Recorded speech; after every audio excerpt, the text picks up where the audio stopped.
What is up, guys? Nick, aka Semper here, going to be bringing you guys another commentary today. As you guys can tell, I am playing Halo 3, one of the most classic competitive games in my opinion. But what I'm really here to talk about today, guys, is not what I'm playing. I'm here to talk about the future of competitive esports. And I know this could be a broad subject and such, but my main focus here is the future of Call of Duty and the future of FPS shooters after Call of Duty. So basically, if you guys didn't know, a lot of big FPS games are coming out this up and coming years. For example, you can have Titanfall, one of the most talked about FPS games of late because it was made by the first developers of COD 4. That is right, the original staff of Infinity Ward made that game, and that's why it had so much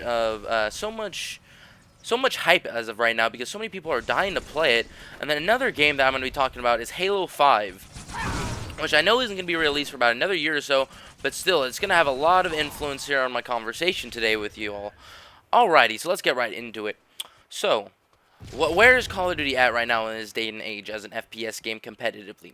As you guys know, we have another Call of Duty Championships coming up, which is very big for our community, and I'm really looking forward to watching it. I know it has an open online bracket, which I personally think is broken through MLG. There's going to be a lot of hacking and booting, however, regardless, I still think the best teams are going to be there. And for the most part, it should be interesting to watch. However, where is Call of Duty going to go from here? Where is Call of Duty going to go after Ghost? I was lucky enough to actually play the Titanfall alpha test game that only a very select few got to play. My friend from high school, who I've known a really long time, I've known about 10 years, he was able to acquire a code somehow. He didn't really provide a good reason on how he got that, but I didn't mind it. I just went to his house, played the game. The game was awesome, really. Titanfall, in my opinion, it has a lot of potential, but I'll get more into that later into this commentary. As of right now, though, competitive Call of Duty, if you think about it, it's dying. It is dying. People are sick of playing it in this broken system. People are sick of investing so much money behind going to these events and stuff. And like I said, as you guys, maybe if you watched my last commentary, know I blame MLG for this. However, the community is not building compared to what it was in Black Ops 2.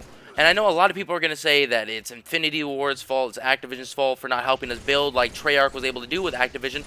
But in all reality, Infinity Ward is doing a lot for us to try and build our community even bigger than it is right now. For example, like I said, they did allow us to have another COD Champs. That was Activision who took the lead on that. So Activision keeping their word, promising another Call of Duty championship. Another thing, though, that Infinity Ward has done is they've implemented the esports rules. They implemented CODcaster mode. A lot of things that Treyarch found as fundamentals things for building the community, Infinity Ward has done. But the thing is, we as a community are not utilizing the stuff that we have been given. We are not using it to its full potential, and that is the main reason for our lack of growth. You still have the same issues we've always had when it comes to growing as a community, which is sketching. I know a lot of you have recently just seen the optic sketchery that's happened. Scump is back. It's very confusing to follow if you're a fan, and as a result, when you can't follow something, and it's not easy for others to comprehend it, I know this may sound ridiculous, but humans are actually non-comprehensive when it comes to a lot of roster changes. And I mean, it makes sense. You see in professional sports, you know, if a no-name guy gets dropped, then you're not going to pay any attention to it. However, if there's a big athlete dropped, and it doesn't happen often, a big athlete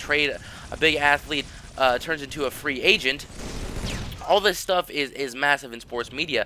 However, there's so many drops and roster changes in esports. It's just too hard to follow, and as a result, it's making it impossible for us to grow as a community. So, in my opinion, Call of Duty is dying as a competitive game, and the only people that are to blame is ourselves. Really, we are the ones who are the stepping stones for this game. Both Black Ops 2 and Ghost had the support. They had support from Activision. They had support from the developers in Infinity Ward and Treyarch. However, we have not used the rights we've been given by these companies. We have not used them properly, and it's basically we're holding ourselves back from growth. Which is just going to take me into my next conversation here about Titanfall and Halo 5. So I've heard some rumors that I'm gonna go on Titanfall first. I wanted to talk on Halo first. But I'm gonna go Titanfall first. So I played Titanfall, and I'm just gonna say this. I'm not gonna say very much information about it. I'm not gonna give any intel on what the game modes are, the guns are, but just some broad information. Broad information being, when I played it, there was the game modes that were allowed to be played were game modes that have been very much seen in Call of Duty. So I'm talking about competitive game modes that I've seen in Call of Duty were allowed to be played in the alpha. I'm not going to tell you which ones, though. It could be a wide variety, up to you to guess. And another thing is that the game overall's balance is something that I've never seen before. Okay, this is a balanced game. I mean, it was mind-blowing how balanced everything is. I know everyone figured that Titanfall was going to have a lot of imbalances between the pilots and the robots, and the Titans. However, in my opinion, it is really balanced, which is going to provide us, or this is going to take me to the next part of my commentary, being that Titanfall, I think, is going to be the next first-person shooter to replace Call of Duty as a competitive game. Now, I know Call of Duty is going to die as a video game in total, but it is dying if you're paying attention. If you guys didn't know it, when MW2 first dropped, the pub servers were full constantly. There's about 500,000 people playing constantly. A lot of people investing time into the game because it was fun to play. Now, if you look at the pub lobbies are averaging about 60,000 people playing overall, plus a 30,000 gap in Xbox One. So overall, between the Xbox consoles, it is at 90,000 compared to when it used to be in the high hundreds of thousands in Black Ops 1 and in MW2. So as you can tell, pubs are getting boring to the players, which is why Titanfall is going to be so refreshing to the audiences. Its balance, its entertainment factor, so much about it just makes it a good game. And then I'm going to talk about Halo 5 for a bit. So, I mean, like I said I was playing Halo 3 because I was going to get back to playing my original favorite games back when I first started playing Xbox, but I'm not going to leak any details. I have some intel, though, that a lot of players are going to be switching to either Titanfall or Halo 5 as soon as both those games drop for the Xbox One, which shows you that even competitive players are getting sick of the BS community that we are stuck in. Now, I know FPS games have potential of getting to the next level. However, Call of Duty is not going to be the game that's going to take us into the next era. It's fortunate to say that, but I firmly believe that, and I hope you guys understand my reasoning for that.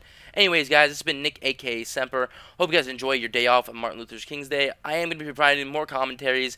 I just need to come up with some more ideas. Maybe you guys can hit me some suggestions. But if you guys could please subscribe, I would really appreciate it. Anyways, guys, enjoy your days.